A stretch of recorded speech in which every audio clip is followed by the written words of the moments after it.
ಕಾಂಗ್ರೆಸ್ನಲ್ಲಿ ಮತ್ತು ಕಳೆದ 2-3 ತಿಂಗಳಿಂದ ನಾನು ಹೇಳ್ತಾ ಇದ್ದೀನಿ, ಇನ್ ಫೈಟಿಂಗ್ ಜೋರಿದೆ ಅಂಥೇಳಿ. ಒಳಗೊಳಗೆ ಗುಸುಗುಸು ಅಂತ ಏನಂತಾರಲ್ಲ, ಗುಸುಗುಸು ಹೊಡೆದಾಟ ಆ ರೀತಿ 2-3 ತಿಂಗಳು ನಡೀತಾ ಇದೆ.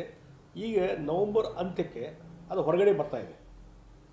ಇವತ್ತು ನಾನು ಒಂದು ವಿಶ್ವನಾಥ್ ಅವ್ರದ್ದು ಸ್ಟೇಟ್ಮೆಂಟ್ ನೋಡಿದೆ.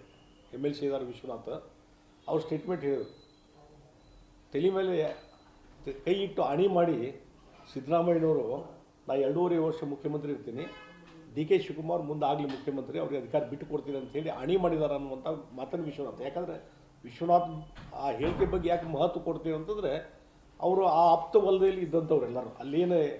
ಅಲ್ಲಿ ಏನೋ ಒಂದು ವ್ಯವಸ್ಥೆ ಇದೆಯಲ್ಲ, ಸಿದ್ದರಾಮಯ್ಯನವರು ಮತ್ತು ಕಾಂಗ್ರೆಸ್ಸು ಆ ವ್ಯವಸ್ಥೆಯಲ್ಲಿ ಇದ್ದಂಥವ್ರು. ಹೀಗಾಗಿ ಬಹುಶಃ ಅವರು ಹೇಳಿದ್ರಲ್ಲಿ ಏನೋ ಒಂದು ಸತ್ಯಾಂಶ ಇದೆ ಅಂತ ನನಗೆ ಅನ್ನಿಸ್ತದೆ. ಆ ಹಿನ್ನೆಲೆಯಲ್ಲಿ ಈ ಇನ್ ಫೈಟಿಂಗ್ ನಡೀತಾ ಇದೆ. ಮತ್ತು ಎಲ್ಲಿವರೆಗೆ ನಾನು ಹೇಳ್ತಾ ಇದ್ದೇನೆ ಅಂತಂದರೆ, ಇದು ಇನ್ ಫೈಟಿಂಗ್ಗೆ ಒಂದು ಅಂತಿಮವಾದಂಥ ಒಂದು ಸರಿಯಾದಂಥ ನಿರ್ಧಾರವನ್ನು ಕೈಗೊಳ್ಳೋದಿದ್ದರೆ ಕಾಂಗ್ರೆಸ್ ಪಾರ್ಟಿ ಡೆಫಿನೆಟ್ಲಿ ಈ ಸರ್ಕಾರ ಪತನ ಆಗ್ತದೆ. ಮತ್ತು ಸರ್ಕಾರ ಪತನ ಮುಖಾಂತರ ಕಾಂಗ್ರೆಸ್ಸು ತನ್ನ ಅಸ್ತಿತ್ವವನ್ನು ಕಳ್ಕೊತದೆ. ಇದರ ರಿಸಲ್ಟ್ ಇಷ್ಟೇ ಇದೆ.